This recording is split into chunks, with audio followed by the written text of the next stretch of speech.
G'day, my name's Darryl Cochrane. Rural people can't comprehend the double standards used by green ideology groups and government agencies. So this story is written in an engaging way to explain this. There are two sets of rules, one for the system smart people of the concrete jungle and one for the people that live and work with nature every day. The Heidelberg hopping frog story might explain this to you. A hypothetical situation using the Yellingbo Conservation Area as a template. As Australians, we are fortunate enough to have the ability to laugh at ourselves.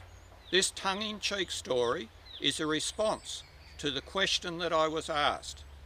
How would they like it if we forcibly removed urban dwellers' right to their nature strips and dug up and planted trees, then offered back slave licences to them to maintain their nature strips?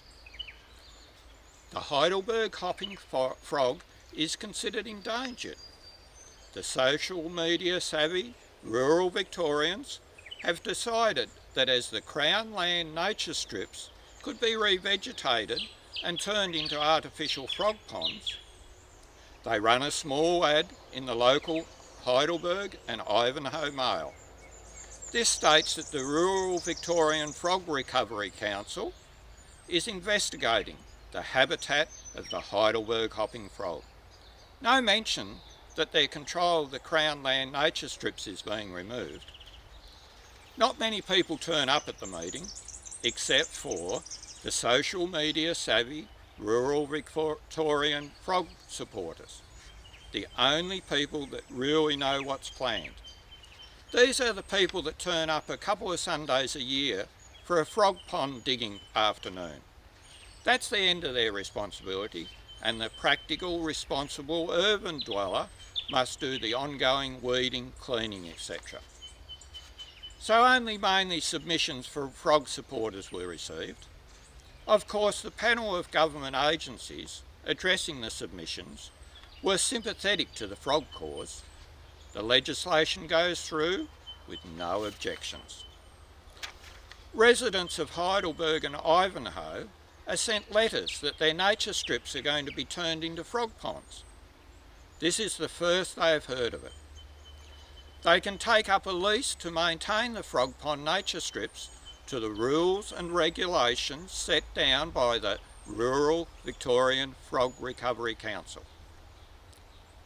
The management of this can be done by Frogs Vic, a government department that the locals consider already has a poor proven record of management.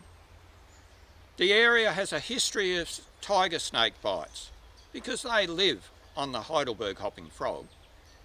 Despite the objections of the local residents, the far-removed Victorian Rural Frog Recovery Council says that they must implement the legislation to meet the expectations of the broader community.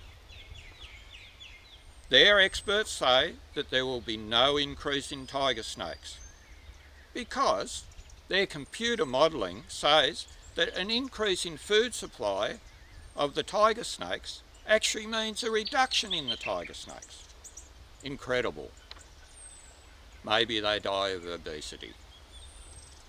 Is this, even though Heidelberg and Ivanhoe already have a 90% swamp surrounding it and has a proven history of snakebite?